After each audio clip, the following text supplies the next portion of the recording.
오늘 하나님 말씀은 역대상 26장 1절부터 32절 말씀입니다. 역대상 26장 1절부터 32절 말씀을 함께 읽도록 하겠습니다. 고라 사람들의 문지기 반들은 이러하니라. 아삽의 가문 중 고레의 아들 무셀레마의 아들들인 맏아들 스가랴와 둘째 여디야엘과 셋째 스바랴와 넷째 야드니엘과 다섯째 엘람과 여섯째 여호하난과 일곱째 엘여호에네와이며 오베데돔의 아들들은 맏아들 스마야와 둘째 여호사박과 셋째 요아와 넷째 사갈과 다섯째 느다넬과 여섯째 암미엘과 일곱째 이사갈과 여덟째 보올레데이니 이는 하나님이 오베데돔에게 복을 주셨습니다. 그의 아들 스마야도 두어 아들을 낳았으니 그들의 조상의 가문을 다스리는 자요 큰 용사라. 스마야의 아들들은 오드니와 르바엘과 오벡과 엘사밧이며 엘사밧의 형제 엘리우와 스마가는 능력이 있는 자이니 이는 다 오베데돔의 자손이라. 그들과 그의 아들들과 그의 형제들은 다 능력이 있어 그 직무를 잘하는 자이니 오베데돔에게서 난 자가 62명이며 또 무셀레마의 아들과 형제 18명은 능력이 있는 자라. 무라리 자손 중 호사에게도 아들들이 있으니 그의 장자는 시므리라. 시므리는 본래 맏아들이 아니나 그의 아버지가 장자로 삼았고 둘째는 힐기야요 셋째는 드발리야요 넷째는 스가랴이니 호사의 아들들과 형제들이 13명이더라. 이상은 다 문지기의 반장으로서 그 형제처럼 직임을 얻어 여호와의 성전에서 섬기는 자들이라. 강문을 지키기 위하여 그의 조상의 가문을 따라 대소를 막론하고 다 제비 뽑혔으니 셀레마는 동쪽을 뽑았고 그의 아들 스가랴는 명철한 모사를 위하여 제비 뽑으니 북쪽을 뽑았고 오베데돔은 남쪽을 뽑았고 그의 아들들은 곳간에 뽑혔으며 숫빔과 호사는 서쪽을 뽑아 큰 길로 통한 살레겟 문 곁에 있어 서로 대하여 파수하였으니 동쪽 문에 레위 사람이 6이요 북쪽 문에 매일 4사람이요 남쪽 문에 매일 4사람이요 곳간에는 2씩이며 서쪽 뜰에 있는 큰 길에 4사람 그리고 뜰에 2사람이라. 고라와 무라리 자손의 문지기 직책은 이러하였더라. 레위 사람 중에 아이야는 하나님의 전 곳간과 성물 곳간을 맡았으며 라단의 자손은 곧 라단에게 속한 게르손 사람의 자손이니 게르손 사람 라단에게 속한 가문의 우두머리는 여히엘리라. 여히엘리의 아들들은 스담과 그의 아우 요엘이니 여호와의 성전 곳간을 맡았고 아므람 자손과 이스알 자손과 헤브론 자손과 우시엘 자손 중에 모세 아들 게르솜의 자손 스브엘은 곳간을 맡았고 그의 형제 곧 엘리에셀에게서 난 자는 그의 아들 르하바와 그의 아들 여사야와 그의 아들 요람과 그의 아들 시그리와 그의 아들 슬로못이라. 이 슬로못과 그의 형제는 성전의 모든 곳간을 맡았으니 곧 다윗 왕과 가문의 우두머리와 천부장과 백부장과 군대의 모든 지휘관이 구별하여 드린 성물이라. 그들이 싸울 때에 노력하여 얻은 물건 중에서 구별하여 드려 여호와의 성전을 계수한 일과 선견자 사무엘과 기스의 아들 사울과 넬의 아들 아브넬과 스루야의 아들 요압이 무엇이든지 구별하여 드린 성물은 다 슬로못과 그의 형제의 지위를 받았더라.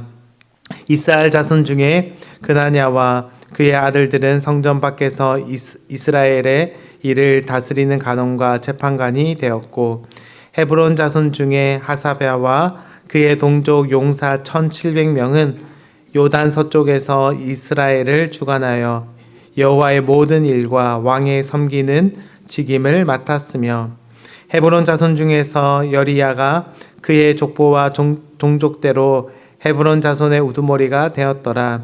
다윗이 왕위에 있은 지 40년에 길앗 야셀에서 그들 중에 구하여 큰 용사를 얻었으니 그의 형제 중 2,700명이 다 용사요 가문의 우두머리라. 다윗 왕이 그들로 르우벤과 갓과 므낫세 반지파를 주관하여 하나님의 모든 일과 왕의 일을 다스리게 하였더라. 아멘. 성전 건물을 세우는 것도 중요하지만 다윗은 성전을 섬기는 사람들이 무엇보다 중요하다는 사실을 알았습니다. 그래서 성전을 섬길 레위인들을 세분화해서 세우고 있습니다. 이전 본문에서는 제사장과 성전에서 수종 드는 레위인 그리고 찬양대원에 대해서 기록을 하였습니다. 그리고 오늘 본문에서 마지막으로 성전 문지기와 관리인에 대해서 기록을 합니다. 우리가 생각할 때 다른 성전의 직책보다 이 성전 문지기와 관리인은 훨씬 덜 중요해 보인다. 그리고 보잘것없어 보인다라고 생각할 수 있습니다. 하지만 저는 성전 문지기를 섬겼던 이 고라 자손을 통하여서 그 직책이 결코 보잘것없지 않고 하나님 앞에서 귀하고 아름답게 쓰임받은 직책이다라는 사실에 대해서 함께 생각해 보도록 하겠습니다. 성전 문지기는 고라 자손과 무라리 자손과 오베데돔의 가족들이 나눠서 그렇게 섬기게 되었습니다. 성전의 창고 관리는 게르손 자손이 맡아서 섬기게 되었습니다. 그 명단이 오늘 본문에 기록되어 있습니다.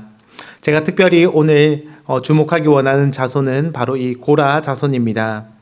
고라는 모세의 사촌으로 모세와 아론에게 불만을 품고 반역을 했던 자였습니다. 고라는 왜 모세와 아론만 하나님께 특별히 쓰임받는가? 왜 그들만 귀한 직분을 독차지하는가라고 따졌습니다. 우리도 하나님 앞에서 특별하며 우리 자손들도 제사장이 될 수 있어야 한다라고 이야기하였습니다.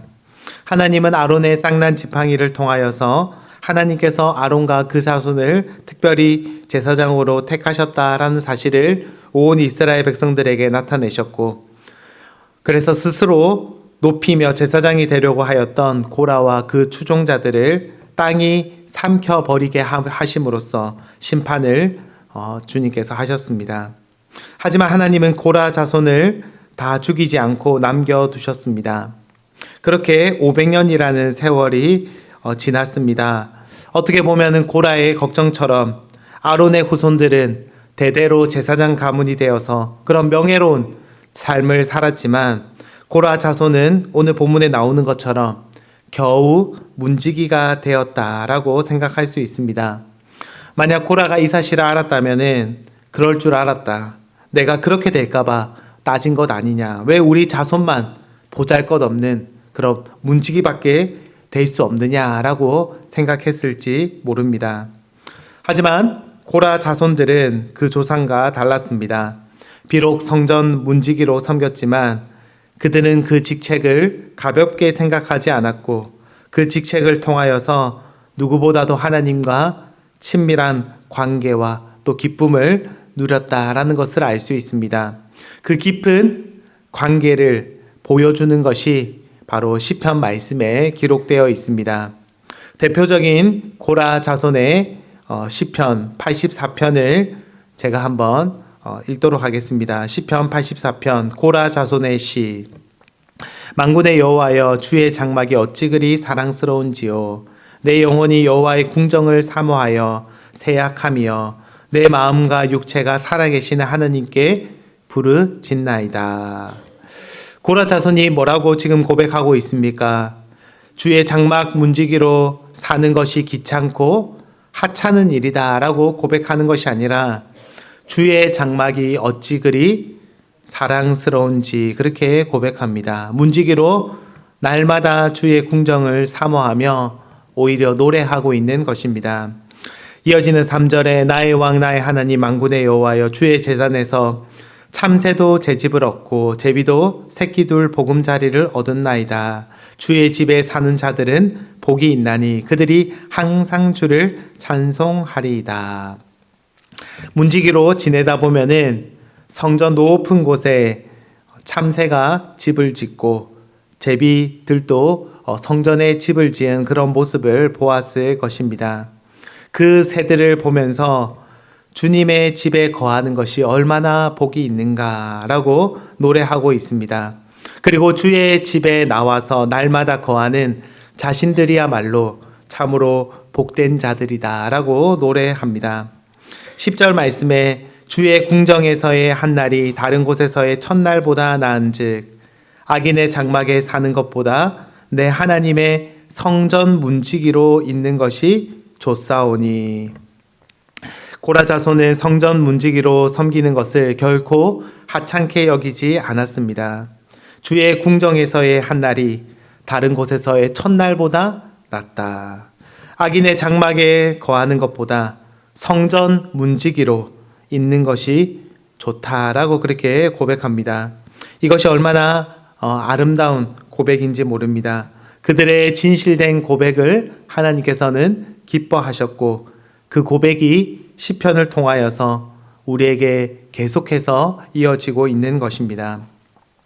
고라 자손의 아름다운 시편은 이외에도 10편이 더 있습니다. 하나하나 하나님을 의지하고 하나님을 바란다라는 그런 고백의 시편입니다.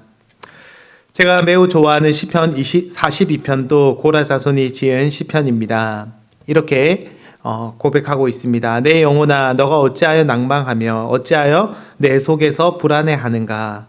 너는 하나님께 소망을 두라. 그가 나타나 도우심으로 말미암아 내가 여전히 찬송하리로다. 이 시편은 제가 불안하고 걱정이 될 때마다 묵상하고 붙잡는 말씀입니다.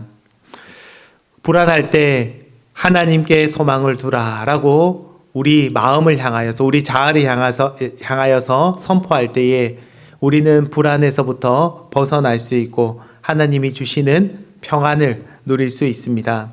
고라 자손은 불안하고 힘들 때 하나님께 소망을 두겠노라 그렇게 선포합니다. 문지기로 살아서 뭐 하겠냐, 무슨 가치가 있겠느냐라는 그런 마음의 소리 앞에서 그들은 하나님께 소망을 두라. 하나님이 나의 소망이시고 성전 문지기로 사는 것이 나의 참된 기쁨과 소망이다 라고 그렇게 노래하고 있습니다. 고라는 자기를 알아봐주지 않고 높여주지 않자 불안해하였고 분노하였고 결국에는 하나님께 반역하였습니다.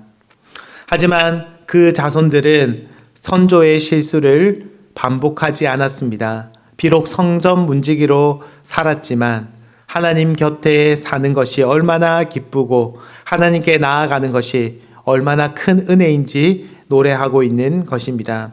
주의 궁정에서의 한 날이 다른 곳에서의 첫날보다 나으며 내 하나님의 성전 문지기로 사는 것이 너무나 큰 기쁨이 됩니다 라고 주님께 고백하였고 주님은 그 고백을 잊지 않고 지금까지 고라 자손의 그 아름다운 고백이 우리에게 전해지게 하셨습니다. 말씀을 맺기 원합니다. 우리는 귀한 직책이 따로 있다라고 생각할 때가 많습니다. 물론 제사장이 성전 문지기보다 귀하다라고 말할 수 있을지 모르겠습니다.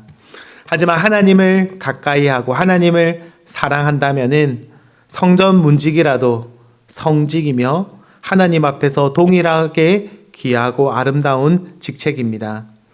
중요한 것은 무슨 일을 하느냐보다 주님을 정말 사랑하면서 그 일을 하느냐, 주님을 정말 가까이 하려는 마음이 있는가가 사실은 더 중요한 것입니다. 교회에서도 마찬가지입니다. 교회 주방에서 그리고 카페에서 그리고 밖에서 주차 안내를 하고 또 목장에서 별 볼 일 없는 그런 일을 하는 것처럼 생각될지 모르겠지만 하나님을 진심으로 사랑한다면은 그리고 하나님을 정말 가까이 하기를 원한다면은 하나님께서는 그 사람을 누구보다 귀하게 여기시고 그들의 섬김이 결코 하찮지 않다, 가볍지 않다라고 말씀해 주실 것입니다. 어떤 직책을 맡아 섬기고 계십니까? 어떻게 보면은 그 일을 잘하는 것도 중요하지만 하나님을 사랑하는 마음이 있는지 우리가 스스로의 모습을 돌아보아야 합니다. 하나님을 가까이 하고 하나님을 더 알아가기 원하는 갈망이 있어야 합니다. 다른 곳이 아니라 주님과 함께 거하며 주님께서 맡겨주신 사명을 기쁨으로 감당하기를 소망합니다. 그럴 때 주님께서 우리를 향하여서 아름답다, 귀하다, 너가 맡은 일을, 너에게 맡겨진 일이 결코 하찮지 않다라고 말씀해 주실 것입니다. 주의 궁정에서 거하기를 기도하고 오늘 하루 살아가는 동안 주님과 동행하기를 간절히 소망하는 그런 저와 여러분이 되시기를 주의 이름으로 축복합니다. 기도하도록 하겠습니다. 하나님 아버지, 비록 성전 문지기로 살았지만 성전 문지기로 사는 것이 좋다라고 고백하였던 그 고라 자손의 고백처럼 하나님을 가까이 하고 하나님을 알아가고 하나님을 사랑하며 주님과 함께 동행하는 이 삶이 얼마나 아름답고 가치 있는지 다시 한 번 더 기억하는 저희들 되게 하여 주시옵소서. 돈을 많이 벌고 성공하고 높은 자리에 올라가는 것보다 주님과 날마다 동행하며 주님을 사랑하며 주님께 기도하고 주님과 함께 그렇게 살아가는 그런 삶을 소망하고 그렇게 살아가는 삶이 얼마나 의미 있고 소중한 삶인지 다시 한 번 더 기억하고 붙잡게 하여 주시옵소서. 오늘 하루도 주님과 함께 살아가기 원합니다. 주님께서 주시는 참된 기쁨과 소망을 누리기 원합니다. 오늘도 우리와 함께 하여 주시옵소서. 예수님의 이름으로 기도드립니다. 아멘.